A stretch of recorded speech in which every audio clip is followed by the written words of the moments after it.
GPS, short for Global Positioning System, uses satellites orbiting the Earth to determine your exact location. And it's actually pretty cool how they do it. All you need is a few satellites orbiting somewhat close to your location and a GPS receiver, like your phone. GPS uses a method called quadrilateration to determine where you are.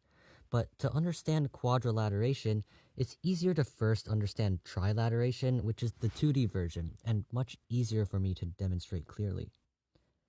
So this is a 2D plane. Let's say that this red dot is you. The other dots are satellites. First, your phone receives a signal from a satellite that lets it know how far away it is from the satellite. The dotted lines represent the distance from each satellite to the phone. If you're wondering how the phone figures out these distances, I'll get to that later. Also, I'm hiding the red dot now because we don't actually know where we are on this 2D plane. That's what we're trying to figure out. Alright, so we know how far we are from each satellite. We can start narrowing down by process of elimination where we are. Since we know our distance to the blue dot, the blue circle represents our possible locations. We can narrow this down even further by drawing a circle for the green dot. Now, since we know that we have to be on both the blue and green circles, there are only two possible locations of where we could be. To narrow down to the one correct location, we would need a third satellite.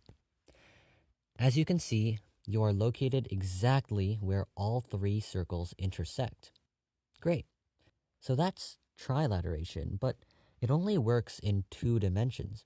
Quadrilateration, which is what GPS actually uses, works just like trilateration, but instead of circles, we use spheres. When your phone measures its distance from one satellite, that distance forms a sphere around that satellite.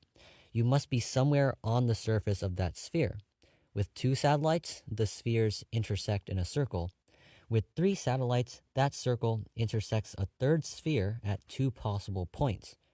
Usually one of those points is unrealistic, like far out in space, so it can be eliminated. But for accuracy, you should use a 4th satellite just in case. Now, how does your phone know the distance to each satellite?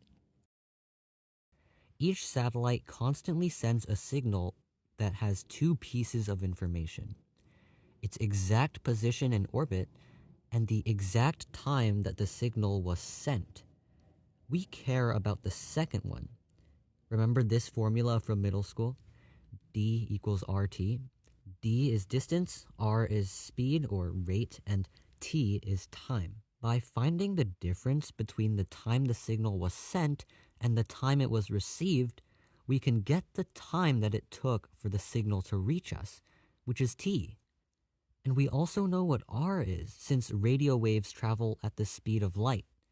So we can solve for the distance. That's the core idea of how GPS works. In reality, the system also corrects for atmospheric delays, small orbital changes, and even tiny relativistic effects. But fundamentally, GPS works because you can find your distance to satellites, distances create spheres, and the intersection of those spheres is your location.